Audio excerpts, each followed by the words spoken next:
Tomato കാര ചട്നി ഇഡ്ഡലിയുടെയും ദോശയുടെയും കൂടെ കഴിക്കാം. എരിവും പുളിയും മധുരവും ഉപ്പും ഒക്കെ ഒത്തുചേർന്ന നല്ല രുചിയുള്ള ടൊമാറ്റോ കാര ചട്നി. തേങ്ങ ചേർക്കുന്നില്ല, വളരെ പെട്ടെന്ന് ഉണ്ടാക്കാനും പറ്റും. 1 സ്പൂൺ എണ്ണയിൽ 10 വെളുത്തുള്ളിയും 1 പീസ് ഇഞ്ചിയും ഒന്ന് വഴറ്റിയിട്ട് 10 ഉണക്കമുളകും കൂടെ ചേർത്ത് വഴറ്റാം.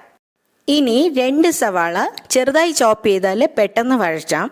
ഈ സവാളയും കൂടെ ചേർത്ത് വഴറ്റി നിറം മാറി തുടങ്ങുമ്പോൾ 2 ടൊമാറ്റോ ചോപ്പ് ചെയ്തതും കൂടെ ചേർക്കാം. ടൊമാറ്റോ സോഫ്റ്റ് ആകുന്നതാണ് പാകം.